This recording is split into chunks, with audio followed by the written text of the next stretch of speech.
my first video of the For Against Darkness series of tabletop role-playing gamebooks, I gave a brief introduction on the game as a whole, along with a rundown of all the classes, the basics on dungeon creation, and the fundamentals of battle mechanics. In episode 2 of this series, I'll be talking about some of the more advanced rules. However, remember one of the most important rules of 4AD. You are the Dungeon Master. You are allowed to alter the rules as you see fit, as long as you are having fun. With that said, some of the stuff I'll be talking about in this video are mechanics that I don't use frequently, or at all, but I wouldn't be doing you, the prospective player, justice if I didn't at least touch upon them. With that said, let's begin. Let's create a halfway explored dungeon quickly. For our party, we'll be using the same level 1 rogue, warrior, elf, and dwarf that we used before. We'll have other classes on standby in a room nearby, just in case we need them for an example though. In order to help make this video a bit more streamlined, I'll be dividing it up into 2 parts, rules on exploration and then advanced combat. We'll start with the exploration, as there is much more to cover here. Finally, if you didn't watch the first video and you haven't played the game before, a lot of the stuff I'm about to cover won't make much sense. I highly suggest you check out episode 1 before viewing this one any further. So again, we're deep in a dungeon and the growls are getting louder, but not enough for us to panic. We create a room, and during a room content roll, we roll a 9, signifying that the room is empty, or more accurately, the room appears empty. We have an option to search the room. This has its pros and cons. If we just move away without searching it further, we can avoid any traps or enemies that may be lurking in the shadows. Yet at the same time, maybe there's some pretty nifty treasure that can be found underneath a loose rock. If you decide to start poking things, roll a d6. If you roll a 1, you get ambushed by wandering monsters and then need to roll on that table. Roll a 2 through 4 and the room doesn't just appear empty, it just is empty, and there's nothing else to do here. A 5 or 6 means that you've found something, a clue, a secret door, or a hidden treasure. Of these findings, you get to choose what you found, which is pretty generous when you think about it. Just remember that rooms can only be searched once. Once you do so, the result is final. Secret doors are pretty easy to explain. You just make a new door in this room on any available space that doesn't already have a doorway. Now roll for the room design like you would any other room. Where it gets a bit complicated is that you can choose to peek into this new hidden area. If you do so, you may roll for room content, and if you don't like the outcome, choose not to enter the room, leaving it either for later or for never. However, if there are monsters in there and you decide to enter, the monster's level is reduced by 1 for the first combat turn due to you surprising the creatures. Also, if you decide to on the secret door, you get to roll on the d6 1 additional time. If you get a 6, this secret area is now an emergency exit from the dungeon, meaning that you can just come here instead of backtracking all the way to the initial entry room. The benefit to this is pretty obvious. Hidden treasure is always a worthwhile choice. You just get 3d6 times 3d6 gold pieces. This means that at a minimum, you'll find 9 gold, but at maximum, 324, which is a nice bit of wealth for the starting adventurers. There is, however, a small catch, the treasure complication table. You roll 1d6 for this table before rolling for the gold. Rolling a 1 or 2 attracts what else but wandering monsters. A trap is set off if you get a result of 3 through 5. The level of the trap is equal to whatever you rolled on the table, so if you rolled a 4, then the trap's level is 4. Rogues can try disabling it, otherwise it attacks a random person in your party. If you fail to save against the trap, you take 1 damage, however if you rolled a 1 in the save, then you take 2 points of damage instead. Finally, let's say that you rolled a 6. Well, you'll now have a ghost defending the treasure, who is the level of d3 plus 1. You can't fight this ghost unless you have a cleric. Without a cleric, everyone simply takes 1 wound and the treasure is yours. If you have a cleric, he or she may attempt to exorcise it. Simply roll a d6, and as long as you roll the ghost's level or higher, the ghost disappears, and you can take the gold without further incident. Finally, how about the clues? Clues are somewhat underrated, as they may prove very beneficial in the long term, but I'll admit that I almost never play with them. The way the manual explains it is that one of your characters found, and I quote, something big. You write the word clue on your character sheet for that character, and that's it. Well, until the character found 3 different clues. These 3 clues do not need to be from the same dungeon, and can be over his entire lifetime. Once you find these 3 clues, You make an experience roll to try for a level up, and then choose from a variety of secrets that they have learned from the clues. I won't go over each of the dozen or so, but having a +2 to attack against a boss creature, finding a magical item at will, a discount to healing potions, having a barbarian or dwarf get a permanent +1 to defense and attack rolls against dragons, or paying a small fee to have 1 extra maximum life point are some of the really beneficial things that you can expect to find. Again, personally, I haven't messed with clues often, mostly because I don't do a lot of room searching, but they definitely have their uses. Also, I should mention that the book does explain that typically the clues are character specific. However, if the character dies, someone else may assume knowledge of the clues. I guess keeping things a secret isn't a priority here. So I mentioned that a trap is a possible outcome when reaching for that treasure, but that's only a simple trap. When you are rolling for room content, if you get a 3, you encounter one of 6 traps. Fun fact, and something even I didn't realize until the last few weeks, the trap is guarding treasure. The way I've always played it in the past is that if I roll a trap, it's just a room with a trap, nothing more. Whoops. Anyway, encountering a trap in a room allows your rogue to earn his paycheck. First off, roll on the traps table to determine what trap you are facing. Keep in mind that each trap has its own level and target. Once this is done, if the rogue is leading your party, he can attempt to disarm the trap, since he sees it before it goes off. Roll the d6 again and add the rogue's level to the result. If you roll the level of the trap or higher, the trap is disarmed. Otherwise, the trap goes off as normal. Remember, rolling 1 is an immediate failure, regardless on your rogue's level. Each trap has its own nuances, like the poison gas ignoring armor, or the bear trap causing a temporary -1 to attack and defense until their leg is healed. Regardless on whether you succeed or fail the trap save, as long as one party member is still alive, you roll on the treasure table before departing the room. So far, you might be thinking dungeon creation is easy, and it is. But let's say that you want to add a bit of extra challenge to the game, especially if you are using warriors that are just pulverizing any threat that they encounter. How about introducing locked doors? By default, all doors that you encounter in 4 Against Darkness are unlocked, allowing your party to pass through them at will. But if you'd like to use this optional rule, you can now make doors a bit more of a challenge. Whenever you create a room that contains doors, roll the d6 for each door. If you roll a 1 or 2, they are locked, and must be either lockpicked or opened forcefully. Before you attempt to open it, though, you must roll for its level, again using a d6 to determine the level.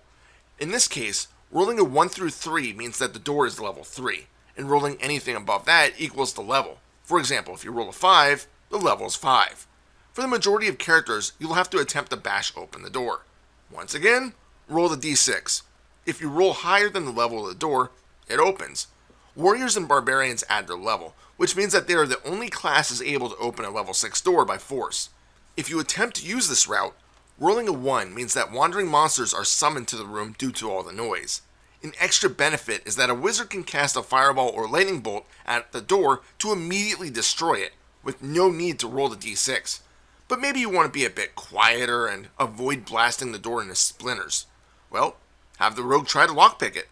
And you probably thought that the rogue starting the game with lockpicks was purely lore-based, huh? Roll the d6 and add the rogue's level. Again, if you roll higher than the lock, the door opens. Fail and the lock breaks, and the door must now be broken down. One extra element to lockpicking is that if the rogue is the only party member left in the room, he has -1 to the attempt, due to him having to split his focus between the task at hand and his back to make sure that he doesn't get stabbed in the gut by a creature in the shadows. There are 2 types of room content that I want to go into a bit more depth on, since there are heavy advantages and consequences to some of them, the special events and special features. These are encountered by rolling 4 or 5 on the room content table, respectively. We'll start with the special events. Keep in mind that these are only found in rooms, not corridors, so if the area that you generate is only 1 block wide, then it's simply empty and can be searched like normal. Just like all the other room content, you roll a d6 after finding out that you encountered an event to determine what you found. If you get a 1, you find a ghost that spooks you out. All characters in your party must simply save versus a level 4 fear attack, which is the same as rolling a 4 or higher. If you fail, you lose 1 life. The only caveat here is that the cleric will add their level to the roll. Otherwise, it's as is. It's a pretty simple encounter. If you get a 2, you encounter wandering monsters. Remember, wandering monsters always attack first, and shields are ineffective during this first defensive roll. Also remember that small dragons are re-rolled, since you can assume that your party hears them coming since, well, they're freaking dragons. Next up, with a roll of 3, is the Lady in White. This is probably one of the most unique and beneficial rolls you can make, and better yet, it's completely up to you if you wish to do what she asks. She will give you a quest, which is, again, decided upon by rolling the d6. The quests are pretty varied, from killing a specific boss-type creature to simply rounding up enough gold to appease the lady. If you can manage to complete the quest and return to the lady, you now get to roll on the epic rewards table to determine your reward. If you fail, well, no harm, no foul. Keep in mind, though, that the Lady in White is a one-time encounter. If you refuse her request, she will simply disappear and not be seen again in this dungeon. And if you manage to roll her result again, the room is simply empty. Of course, if you choose, you can ignore this and have her show up again. Typically, though, the quest will take the entirety of the dungeon to complete, so having her show up and give 2 different quests just isn't really necessary. If you roll a 4 in the special events table, you get a typical run-of-the-mill trap, which I've already explained. The next 2, though, are huge. Roll a 5 to run into a wandering healer. This guy can be a lifesaver. For 10 gold pieces, he will heal life points for any wounded party member, and there's no limit. So say your rogue has been given 3 points of damage. You may choose to spend 30 gold to heal all 3 points. You can see why this guy is awesome. Typically, like the Lady in White, he's supposed to be a one-time encounter. But I say screw that. If this guy is walking around like we are, we may encounter him again. To help with this house rule, if I return to the room in which I found the healer, he's no longer there. As with everything else, though, it's ultimately up to you on how you want to play it out. Finally, rolling a 6 summons a wandering alchemist. You have a choice. You can purchase healing potions, up to 1 per party member, or 1 unit of blade poison. The healing potions are 50 gold each, so it's the more expensive route, but I can't help but think that this is the better deal. The poison is only 30 gold, and is a one-time use item that gives +1 to attack on any slashing weapon, including arrows, for the first enemy you fight. I can't help but feel that this is pretty limited in scope. Sure, +1 to attack is nice and all, but it wears off after your first battle. Like the healer and Lady in White, you're supposed to only encounter the Wandering Alchemist once per game, and roll for a trap if you roll this result again. However, I use the same house rules as the healer. So let's move on to the special features. First up is the fountain, found by rolling a 1. Any wounded party member that sips the water from the fountain, heal 1 point of damage. Not a bad outcome. The manual says that further fountains have no effect, but I ignore this, and allow other fountains to heal an additional 1 health point. So I'm bending the rules a bit, no big deal. If you roll a 2, you encounter a blessed temple. Finding one of these has 2 benefits. Firstly, a character of your choice gains +1 on attack against the undead or demons, until one of them is defeated, at which time the enchantment wears off. Secondly, it heals a curse a party member may have picked up due to a cursed altar, which is another possibility with the special feature rules. Thirdly, and this is a house rule, I allow my mages to gain one of their spells back. There isn't typically a way in the base game to replenish spell charges, so I decided that a Blessed Temple would be perfect for that. Use this if you'd like, but if you feel that this is cheating, all good, simply don't use it this way. Rolling a 3 results in finding an armory. From this room, characters can change out their equipment. I never really found a use for this, but I suppose if your cleric doesn't have a crushing weapon, and you have the luck, or misfortune, of constantly rolling skeletal creatures, this would be a way to try curbing any disadvantage. Of course, class equipment limits need to be followed, so you can't have a rogue suddenly know how to equip a 2-handed battle axe. Number 4 is the Cursed Altar. Remember what I said about picking up that curse? This is how it happens. A random party member is given a curse, which causes them to roll the defensive rolls at -1. The Blessed Temple isn't the only way to lift a curse, though. You can also have an applicable character use a blessing spell on them, or the cursed player can attempt to slay a boss creature on their lonesome. Something I wouldn't exactly recommend unless you feel really good about their skill. Kinda sucks when you run into multiple cursed altars, which has happened to me before, with 2 of them appearing back to back. Wasn't my night that night. Rolling a 5 finds you face to face with a statue. Here you have a choice. Do you dare examine the statue? If you do, you roll the d6. If you get a 4 through 6, the statue breaks open, revealing treasure in the amount of 3d6 times 10 gold pieces. Nice! If you get a 1 through 3, however, the statue comes to life, becoming a level 4 boss with 6 HP. This statue is also immune to spells. Sorry, wizards. Once you defeat it, it then reveals the same treasure as before. In my experiences, since this is a fairly easy boss creature, touching it is always recommended for that easy gold. Finally, we come to the 6, a puzzle room. In the center of the room, you find a level 6 box. You can leave it alone or attempt to find the solution.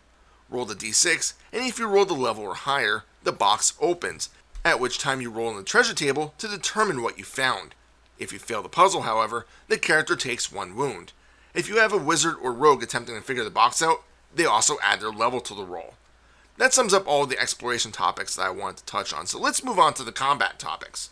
First off, when you encounter creatures, typically you are the first to act, but this need not be the case. If you wish, you can opt to wait and watch the enemy to see what they do first, which is called checking the monster reactions. This can be dangerous though. Under each creature's description in the appropriate table, you can see the reactions available.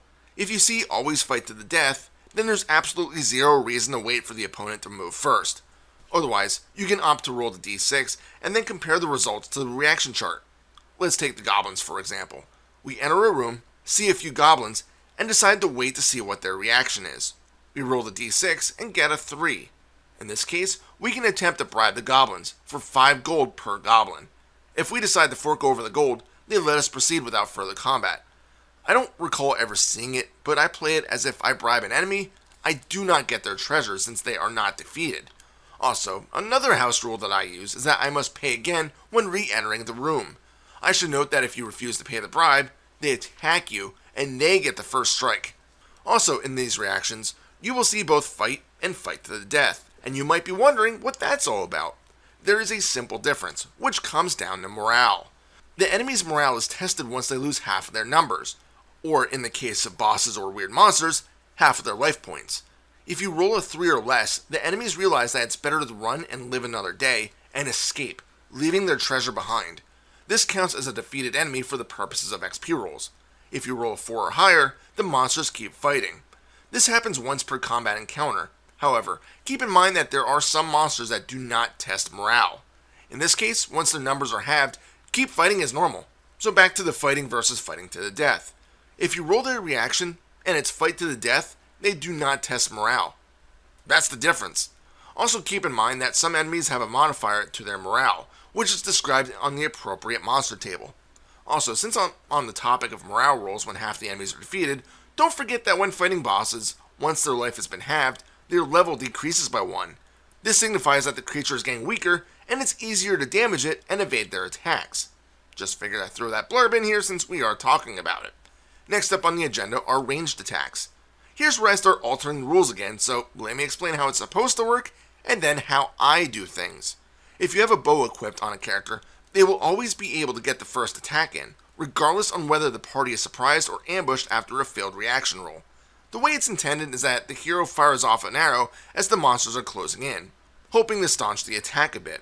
After the arrow flies, that character must spend an offensive turn, putting the bow away and drawing a weapon more suited for close quarters fighting. Arrows are considered slashing weapons, so they aren't as effective against bony fiends like skeletons.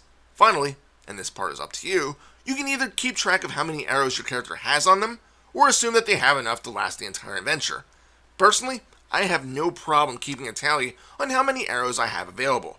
If you do go this route, arrows are bought by the dozen, and they cost 6 gold.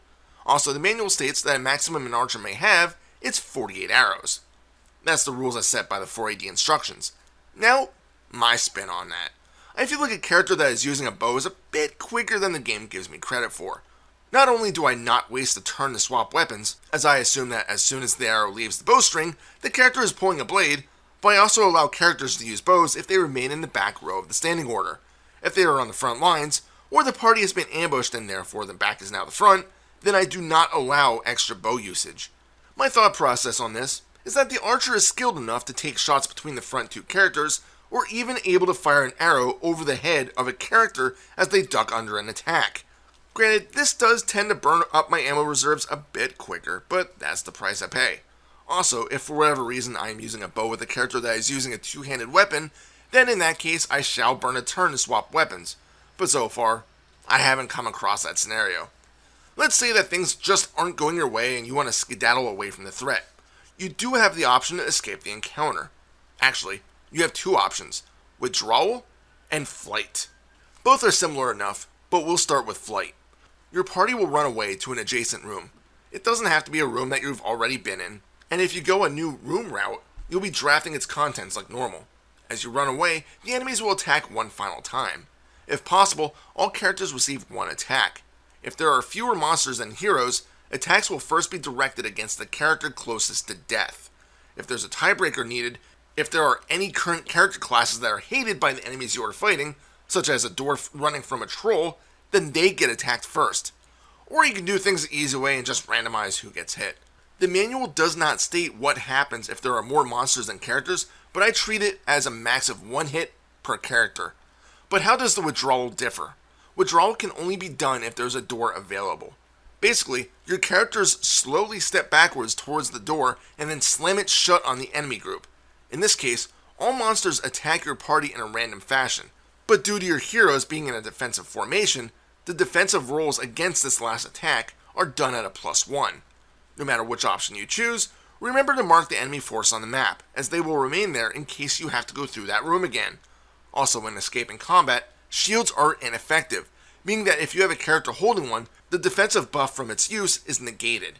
Also, if one of your characters is killed while escaping, their corpse remains in the room with the monsters, and if you want to grab their loot and or their body, you have to re-enter the room and contend with the monsters again. Let's move to Petrification and Rescue missions. I'm going to lump both of these together because they are related in a way. If you run into a Medusa, you have a very real chance of being petrified. If you are, the character may not make any more moves in combat, nor can their equipment be salvaged, due to it also turning into stone. If you have a really bad roll streak, it's even possible to have the entire party be statuized, meaning the adventure's over. In order to heal the status effect, you must cast the blessing spell to cure them. If your spellcaster is the one that got frozen, well, that's not good. If you don't have a spellcaster, or a blessing scroll, you can opt to attempt to drag the statue out of the dungeon. Two characters will pick up the petrified pal and carry them through the dungeon. Because of the noise this makes, wandering monster chances increase from 1 out of 6 to 2 out of 6. If you are able to escape the dungeon, you may bring the petrified friend to a city healer who will cure them for 100 GP. You can also carry fallen party members out of the dungeon, although this only requires one other character to do so. While carrying either a slain hero or a petrified one, if wandering monsters do attack, the hero carrying your fallen pal automatically takes damage for every monster attacking. This is to assume that the characters are still holding their comrade and are not ready for combat yet.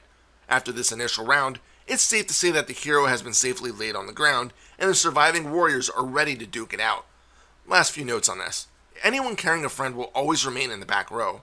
Also, if you decide to drop off your slain party member and continue on in the dungeon, there's a 5 in 6 chance that the belongings on the corpse will be stolen. Also, if you do manage to bring a body to the local church, and you can afford it, you can attempt to resurrect a fallen person, at the hefty cost of 1,000 gold pieces. And this isn't even guaranteed. Roll a d6, and if the result is equal to or lower than the character's level, the character is resurrected and ready to go on their next adventure. Fail, and that's 1,000 gold pieces down the drain, with the character's soul now relinquished to the afterlife. I wasn't going to touch on this, but it's in the book near resurrection procedures, so screw it. Let's spend a minute on splitting the party up. Simply put, don't do it. If you do, every time you roll for wandering monsters with Party A, you do so for Party B as well. It's not a big deal, but remember, you now have less than 4 characters potentially fighting a massive swarm of rats, and a bad roll could be disastrous. I've never split my party, and I don't intend to do so anytime in the future. Next up, Invisible Gremlins. These bastards might be one of the most despised creatures in the 4AD fanbase. They are a wandering monster, found by rolling a 6. Not only do you not fight them, but they steal your stuff. Roll a d6. Add 3. The gremlins will steal that many items from your party, in the priority of magic items, scrolls, potions, weapons, gems, and then finally coins in batches of 10 gold each. Yeah, this could be bad. What sucks even more is that they don't even give you an XP roll for encountering them, since they don't fight. The only consolation is that if they steal everything, they reportedly leave a thank you message, which counts as a clue for one of their characters. Gee, thanks. One of the first times I played 4AD, I ran into invisible gremlins and they stole everything I had. I had to escape the dungeon because I had no gear remaining. But here's the thing. The manual doesn't specify if equipped items are taken. I played it this way at first, but then thought, wait a minute, how are gremlins stealing armor my party is wearing, or a sword my elf is carrying? Maybe it's done while I'm sleeping? Either way, there are a lot of players that opt not to encounter invisible gremlins and simply re-roll the result. I can't blame you if you do want to go that route. Personally, nowadays, I just play it that they steal gems, jewelry, and then gold. I still hate them though. Finally, we come to loot limits, the last topic of discussion for this video. Per the instruction manual, each character may carry the following: max of 200 gold, 2 shields, and 3 weapons, of which, if you have a two-handed weapon, it counts as 2 weapons. They may also carry as many pieces of jewelry, gems, scrolls, magic wands, and potions that they want. If you go over this, they are now over-encumbered, and roll further defensive rolls at -1. Personally, I allow my characters to also carry as much gold as they want.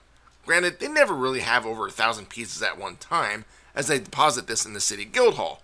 But again, this is a house rule that I've decided to use. But you may opt to use the stricter 200 max. And that, my friends, sums up 4AD's quote-unquote advanced rules. As I've said at the start, many of these mechanics I don't use frequently, if at all. But I did want to make sure that I covered the majority of 4AD before we move on to video number 3, in which we're going to do a full-on dungeon dive to put much of this on show. Stay tuned, and as always, if you have questions, feel free to ask and I'll do my best to answer them as accurately as possible. Thanks for watching.